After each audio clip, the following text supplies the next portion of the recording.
When the stakes are this high, reason is often the first casualty. So today, we're not just discussing theory, we are distilling a psychological framework for leaders who absolutely cannot afford to lose. Welcome to the General's Mindset. So picture this. A hostile takeover bid just went public. The pressure, it's immediate, it's total. Your first instinct is to fight back, call the lawyers, get the PR team on the line. But the real war, the one that actually matters, isn't fought out there. It's fought somewhere much, much closer to home. And this is the one thing you have to get right. The battle for your company, for everything you've built, is won or lost first inside your own mind. Everything else that happens, every negotiation, every press release, is just the fallout from that internal victory or that internal defeat. So let's start with principle number one, because this is the foundation for the entire strategy. Before you can even think about outmaneuvering an opponent, you have to win the war that's happening inside you. You see, the real threat here isn't the corporate raider across the table. It's that voice in your head, the one that reacts emotionally, the one that entertains doubt, the one that negotiates out of fear. That undisciplined version of you is the first vulnerability your opponent is looking for. Just look at the difference here. You have two types of leaders.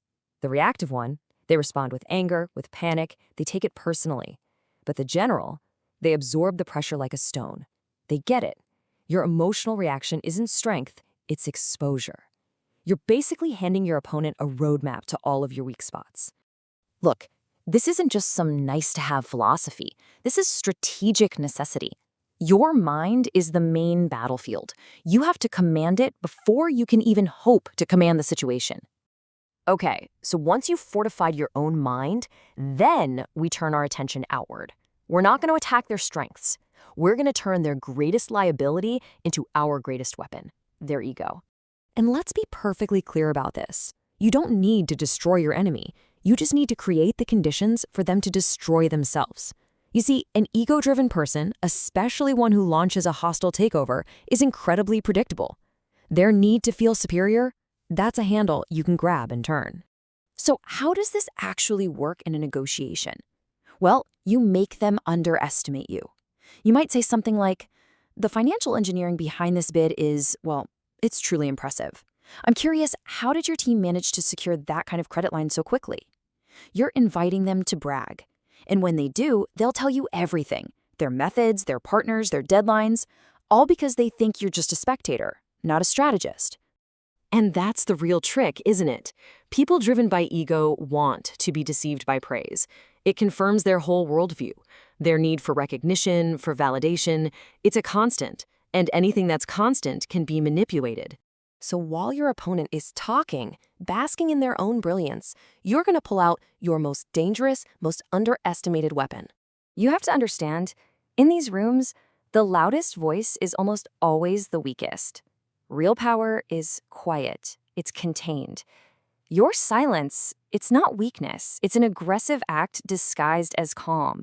It creates this vacuum, and your opponent's ego will feel an overwhelming need to fill it. Silence is a tool with many uses. Just imagine, you put a counteroffer on the table, and your opponent calls it an insult. Instead of defending it, you say nothing. You just hold their gaze. The pressure on them to fill that silence will be immense. They'll start justifying their anger, explaining why it's an insult. And in doing so, they'll show you exactly where their real pain point is.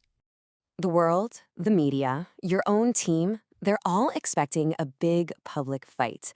You're going to deny them that. Instead, you're going to give them an invisible victory. They're waiting for the fireworks, the war of words in the financial news. And it's a trap. So many leaders fall right into it. They start issuing aggressive statements, fighting the battle on their opponent's terms, and all they're doing is burning resources and showing their entire hand. You're going to do the exact opposite. Let's look at a masterclass in this. Porsche's move to acquire Volkswagen, a company many times its size. For years, there were no big press conferences, no bold declarations. They operated completely in the shadows, quietly building up a massive stake using incredibly complex financial instruments, a plan perfected in total darkness. What this did was create an absolute mystery. Analysts, competitors, even Volkswagen itself, they were all trying to figure out Porsche's next move.